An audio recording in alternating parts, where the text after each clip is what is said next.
ಎಲ್ಲರಿಗೂ ನಮಸ್ಕಾರ. ಮತ್ತೊಂದು ವಿಡಿಯೋಗೆ ಸ್ವಾಗತ. ನಾನು ನಿಮ್ಮ ಡಾರ್ಲಿಂಗ್ ಧನು. IPL ಬಗ್ಗೆ ಒಂದು 5-6 ಅಪ್ಡೇಟ್ ಇದೆ. ಅಪ್ಡೇಟ್ ಏನಂತ ತಿಳ್ಕೊಳ್ಳೋಣ. ಮೊದಲನೇದಾಗಿ RCB ಗೆ ಬ್ಯಾನ್ ನ್ಯೂಸ್ ಅಂತ ಹೇಳ್ಬೋದು, ಖಂಡಿತವಾಗ್ಲು.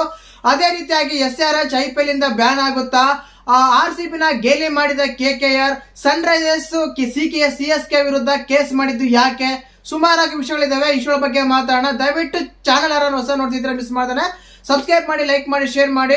ಮುಖ್ಯವಾಗಿ RCB ಗೆ ಬ್ಯಾಡ್ ನ್ಯೂಸ್ ಏನಂತ ಹೇಳೋದಾದ್ರೆ, ಖಂಡಿತವಾಗ್ಲು ನಮಗೆ ಒಂದು ಬ್ಯಾಕ್ ಬೋನ್ ಅಂತ ಹೇಳ್ಬೋದು. ಬೌಲರ್ ಹ್ಯಾಜಲ್ವುಡ್ ಅವರು ಈ IPL ಸೀಸನ್ ಅಲ್ಲಿ ಸ್ಟಾರ್ಟಿಂಗ್ ಅಲ್ಲೇ 4-5 ಮ್ಯಾಚ್ ಆಡುವ ಸಾಧ್ಯತೆ ಇಲ್ಲ ಅಂತ ಹೇಳ್ತಾ ಇದ್ದಾರೆ. ಖಂಡಿತವಾಗ್ಲೂ ಅವರಿಗೆ ಒಂದು ಕೀ ಬೋನ್, ಒಂದು ಬೋನ್ ಇದು ಪೇನ್ ಇದೆ. ಆದ ಕಾರಣ ಅವ್ರು ಈಗಲೂ ಕೂಡ ಒಂದು ಮೆಡಿಕಲ್ ಟ್ರೀಟ್ಮೆಂಟ್ ತಗೊಂತಾ ಇದ್ದಾರೆ. ಅವರು ಒಂದು ಅಂಡರ್ ಅಲ್ಲೇ ಇದ್ದಾರೆ, ಇನ್ನು ಹೊರಗಡೆ ಬಂದಿಲ್ಲ, ಪ್ರಾಕ್ಟೀಸ್ ಅಂತ ಶುರು ಮಾಡಿಲ್ಲ.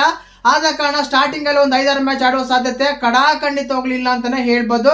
ಇನ್ನು ಅದೇ ರೀತಿಯಾಗಿ CSK ವಿರುದ್ಧ ಸನ್ ರೈಸರ್ಸ್ ಹೈದರಾಬಾದ್ ಕೇಸ್ ಫೈಲ್ ಮಾಡಿದ್ದಾರೆ. ಕಾರಣ ಏನಂದ್ರೆ, ಜರ್ಸಿ ರಿವೀಲ್ ಮಾಡಬೇಕಾದ ಒಂದು ಪ್ರೋಮೋ ಬಿಡ್ತಾರಲ್ಲ, ಆ ಪ್ರೋಮೋ ಬಿಡೋ ಟೈಮಲ್ಲಿ SRH ಓನರ್ ಆಗಿರುವ ಕಾವ್ಯ ಮಾರನ್ ಅವರ ಒಂದು ಸನ್ ಟಿವಿ ಇದೆಲ್ಲ, ಆ ಟಿವಿಯಲ್ಲಿ ಬರುವ ಜೈಲರ್ ಆಗಿರ್ಬೋದು, ಜೈಲರ್ 2 ಆಗಿರ್ಬೋದು, ಕೂಲಿ ಆಗಿರ್ಬೋದು, ಈ ಸಿನಿಮಾಗಳ ಬ್ಯಾಕ್ ಗ್ರೌಂಡ್ ಮ್ಯೂಸಿಕ್ ತಗೊಂಡು ಯೂಸ್ ಮಾಡಿಕೊಂಡು ಆ ಪ್ರೋಮೋ ರಿಲೀಸ್ ಮಾಡಿದ್ದಾರೆ. ಅಂದ್ರೆ ಅದರಲ್ಲಿ ಒಂದು ಟಿ ಶರ್ಟ್, ಅದೇ ಜರ್ಸಿ ರಿವೀಲ್ ಮಾಡಬೇಕಾದ್ರೆ ಆ ಮ್ಯೂಸಿಕ್ ನ ಯೂಸ್ ಮಾಡಿದ್ದಾರೆ.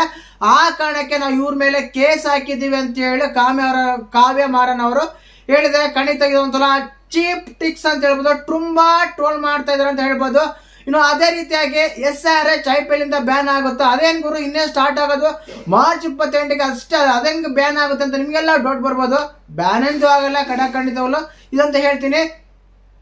ಇನ್ನೊಂದು ಮುಖ್ಯವಾಗಿ ಈ ವಿಷಯ ಏನಕ್ಕಪ್ಪ ಬಂತು ಅಂದ್ರೆ, ಗೊತ್ತೇ ಇರ್ತೈತಿ 100 ಬಾಲ್ಸ್ ಅಂತ ECB ಇಂಗ್ಲೆಂಡ್ ಕ್ರಿಕೆಟ್ ಬೋರ್ಡ್ ಅಲ್ಲಿ ನಾವು IPL ಯಾವ ರೀತಿ ನಡೆಸುವ, ಅವ್ರು ಆ ರೀತಿ 100 ಬಾಲ್ಸ್ ಅಂತ ಒಂದು ಟೂರ್ನಮೆಂಟ್ ನಡೆಸ್ತಾರೆ. ಆ ಟೂರ್ನಮೆಂಟ್ ಅಲ್ಲಿ ಸನ್ ರೈಸರ್ಸ್ ಲೀಡ್ಸ್ ಅಂತ ಒಂದು ಟೀಮ್ ನ ಖರೀದಿ ಮಾಡಿದ್ದಾರೆ. ಸೇಮ್ ಇಲ್ಲಿ ಸನ್ ರೈಸರ್ಸ್ ಹೈದರಾಬಾದ್ ಯಾವ ರೀತಿ ಇದೆಯೋ ಅಲ್ಲಿ ಸನ್ ರೈಸರ್ಸ್ ಲೀಡ್ಸ್ ಅಂತ ಖರೀದಿ ಮಾಡಿದ್ರೆ, ಆ ಒಂದು ಖರೀದಿ ಮಾಡಬೇಕಾದ್ರೆ ಪಾಕಿಸ್ತಾನ ಪ್ಲೇಯರ್ ನ ಅವರು ಆಕ್ಷನ್ ಮಾಡಿದ್ದಾರೆ, ತಗೊಂಡಿದ್ದಾರೆ ಟೀಮ್ಗೆ. ಆ ಕಾರಣಕ್ಕೆ ಒಂಥರ ಲೆಜೆಂಡ್ಸ್ ಆಗಿರುವ ಕಪಿಲ್ ದೇವ್ ಆಗಿರ್ಬೋದು, ಕೆಲವರು ಮೊಹಮ್ಮದ್ ಕೈಫ್ ಆಗಿರ್ಬೋದು, ಬೇರೆ ಬೇರೆ ರೀತಿಯ ಒಂದು ಬೇರೆ ಬೇರೆ ಟ್ವೀಟ್ ಎಲ್ಲ ಮಾಡ್ತಾ ಇದ್ದಾರೆ. ಕ್ರಿಕೆಟ್ ಅನ್ನೋದು ಒಂದು ಎಮೋಷನ್ ಆಗಿರುತ್ತೆ. ಎಮೋಷನ್ ಜೊತೆಗೆ ನ್ಯಾಷನಲ್ ದೇಶಭಕ್ತಿ ಅನ್ನೋದು ಇರುತ್ತೆ. ನಮ್ಮ ಸೋಲ್ಜರ್ಸ್ ಮೇಲೆ, ನಮ್ಮ ದೇಶದ ಮೇಲೆ ವಿಷ ಕಾರುತ್ತಿರುವ ಪಾಕಿಸ್ತಾನ ಆಟಗಾರನ ಏನಕ್ಕೆ ಖರೀದಿ ಮಾಡಬೇಕು? ಇದು ಸರಿ ಇಲ್ಲ.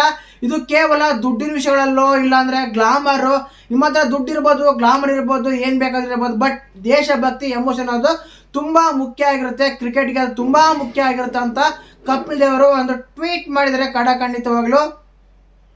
ಈ ಕಾರಣಕ್ಕೆ BCCI ಕೂಡ ರಿಯಾಕ್ಟ್ ಮಾಡಿದೆ. ಏನಂದ್ರೆ, ನಮ್ಮ ದೇಶದಲ್ಲಿ ನಮ್ಮ IPL ಬಗ್ಗೆ ಏನಾದರೂ ಮಾತಾಡಿದ್ರೆ, IPL ಅಲ್ಲಿ ಏನಾದರೂ ಪಾಕಿಸ್ತಾನ ಪ್ಲೇಯರ್ ತಗೊಂಡಿದ್ರೆ ಅದ್ರ ಬಗ್ಗೆ ನಾವು ಮಾತಾಡ್ಬೋದು ಆಗಿತ್ತು, ಆಕ್ಷನ್ ತಗೊಳ್ಬೋದು ಆಗಿತ್ತು. ಬಟ್ ಇದು ಬೇರೆ ವಿಷಯ ಆಗಿದೆ ಅಂತ ಹೇಳಿದರೆ. ಬಟ್ ಒಂದಂತೂ ವಿಷಯ ನೆನ್ಪಿಟ್ಕೊಳ್ಳೇಬೇಕು, ಯಾವುದೋ ಒಂದು ಕಾರಣ ಹೇಳಿ ಏನೋ ಒಂದು ತೊಂದರೆ ಅಂತೂ ಕೊಡ್ತಾರೆ SRH ಗೆ. ಆಲ್ರೆಡಿ ಫ್ಯಾನ್ಸ್ ಎಲ್ಲ ತುಂಬಾ ನೆಗೆಟಿವ್ ಟ್ರೋಲ್ ಮಾಡ್ತಾ ಇದ್ದಾರೆ. ಈ ಮ್ಯಾಚ್ ನೋಡಬಾರ್ದು, ಇಗ್ನೋರ್ ಮಾಡಬೇಕು, ಬ್ಯಾನ್ ಮಾಡಬೇಕು SRH ಮ್ಯಾಚ್ ಇದ್ದಾಗ ಮ್ಯಾಚ್ ನೋಡೋಕೆ ಹೋಗ್ಬಾರ್ದು, ಯಾರು ಸಪೋರ್ಟ್ ಕೂಡ ಮಾಡಬಾರ್ದು, ಟಿಕೆಟೇ ಖರೀದಿ ಮಾಡಬಾರ್ದು ಅಂತೆಲ್ಲ ಹೇಳ್ಕೊಂಡ್ ಬರ್ತಾ ಇದ್ದಾರೆ. ಖಂಡಿತವಾಗ್ಲು ಇದೆಲ್ಲ ಒಂದ್ ಕಡೆ SRH ಗೆ ನೆಗೆಟಿವ್ ಅಂತಾನೆ ಹೇಳಕ್ ಇಷ್ಟಪಡ್ತೀನಿ. ಇನ್ನು ಅದಾದ್ಮೇಲೆ ನಮ್ಮ RCB ನ ಈ KKR ಅವರು ಡೈರೆಕ್ಟ್ ಟ್ರೋಲ್ ಮಾಡಕ್ ಕುಂತಿದ್ದಾರೆ ಅಂತಾನೆ ಹೇಳ್ಬೋದು. ಕಾರಣ ಏನಂದ್ರೆ, ನಾವು 49 ಅಲರ್ಟ್ ಆಗಿದ್ವಲ್ಲ, 49 ನ ಸಿಗ್ನಲ್ ಅಲ್ಲಿ ತೋರಿಸ್ತಾರೆ. ಅದಾದ್ಮೇಲೆ 152 ಹೊಡಿದ್ರಲ್ಲ ಬ್ರೆಂಡನ್ ಮೆಕಲಮ್, ಅದನ್ನ ತೋರಿಸ್ತಾರೆ. ಟೋಟಲ್ ಆಗಿ ಹೇಳ್ಬೇಕಂದ್ರೆ RCB ನ ನೆಗೆಟಿವ್ ಮಾಡಿ ಕೂತ್ಕೊಂಡಿದ್ದಾರೆ ಅಂತ ಹೇಳ್ಬೋದು. ಬಟ್ ಲಾಸ್ಟ್ ಸೀಸನ್ ಗೊತ್ತಿರುತ್ತೆ, ಚಿತ್ರವಾಗಿ ಸೋತೋಗಿದ್ರು ಫಸ್ಟ್ ಮ್ಯಾಚ್ ನಮ್ಮ ವಿರುದ್ಧ KKR ಅವರು. ಅದು ಗೊತ್ತಿಲ್ಲ ಅನ್ಸುತ್ತೆ. ಬಟ್ ಇದ್ರ ಮೇಲೆ ಫ್ಯಾನ್ಸ್ ಮಾತ್ರ ಸಖತ್ತಾಗಿ ರಿಯಾಕ್ಟ್ ಮಾಡಿದ್ದಾರೆ, ಸಖತ್ತಾಗಿ ಅವ್ರನ್ನೂ ಟ್ರೋಲ್ ಮಾಡಕ್ ಕುಂತಿದ್ದಾರೆ. ಮತ್ತೆ ಇದ್ರ ಬಗ್ಗೆ ನಿಮ್ಮ ಅನಿಸಿಕೆ ಏನಂತ ಕಮೆಂಟ್ ಮಾಡಿ. ಮುಖ್ಯವಾಗಿ RCB ಗೆ ಹ್ಯಾಜಲ್ವುಡ್ ಅವರು ಬರೋದು ಡೌಟ್ ಇದೆ, ಈ ಸೀಸನ್ ಅಂತಲ್ಲ, ಒಂದು ಆಫ್ ಸೀಸನ್. ಇನ್ನು ಅದೇ ರೀತಿಯಲ್ಲಿ ಚಿನ್ನಸ್ವಾಮಿ ಸ್ಟೇಡಿಯಂ ಅಲ್ಲಿ ಏನಂದ್ರೆ, ಗೊತ್ತೇ ಇರುತ್ತೆ ನಿಮ್ಗೆ ಆಲ್ರೆಡಿ, ಇವತ್ತೊಂದು ಮೀಟಿಂಗ್ ಇದೆ ನಮ್ಮ KEB ಅಂದ್ರೆ ಕರ್ನಾಟಕ ಕ್ರಿಕೆಟ್ ಬೋರ್ಡ್ ಇಂದ ಒಂದು ಮೀಟಿಂಗ್ ಇದೆ. ಇಷ್ಟೇ ಜನ ಸೇರಿಸಬೇಕು, ಇಷ್ಟೇ ಜನ ಇದು ಮಾಡ್ಬೇಕಂತ. ಅದೇ ರೀತಿಯಾಗಿ 20ನೇ ತಾರೀಕು ಒಂದು ಆಭರಣ ಇರುತ್ತೆ, ಜರ್ಸಿನ ರಿವೀಲ್ ಮಾಡೋದು ಒಂದಿರುತ್ತೆ. ನೀವೊಂದು ಫೋಟೋ ಹಾಕ್ತೀನಿ, ಜರ್ಸಿ ಅಲ್ಲಿ ರಿವೀಲ್ ಮಾಡಿದ್ದಾರೆ. ಕೊಹ್ಲಿ ಮತ್ತು ದೇವದತ್ ಪಡಿಕ್ಕಲ್, ರಜತ್ ಪಡಿದಾರ್ ಮೂವರು ಸೇರಿ ಒಂದು ಫೋಸ್ ಕೂಡ ಕೊಟ್ಟಿದ್ದಾರೆ. ಅದು ನಮ್ಮ ಜರ್ಸಿ ಅಂತ ಹೇಳ್ಬೋದು, ನಥಿಂಗ್ ಫೋನ್ ಇಟ್ಕೊಂಡು ಆ ರೀತಿ ಇದೆ. ಇದು ಒಂದು IPL ನ 5-6 ಅಪ್ಡೇಟ್ ಆಗಿತ್ತು. ದಯವಿಟ್ಟು ಚಾನಲ್ ಯಾರನ್ನು ಹೊಸ ನೋಡ್ತಾರೆ ಮಿಸ್ ಮಾಡಿದ್ರೆ ಸಬ್ಸ್ಕ್ರೈಬ್ ಮಾಡಿ, ಲೈಕ್ ಮಾಡಿ, ಶೇರ್ ಮಾಡಿ. ಜೈ ಹಿಂದ್, ಜೈ ಕರ್ನಾಟಕ ಮಾತೆ.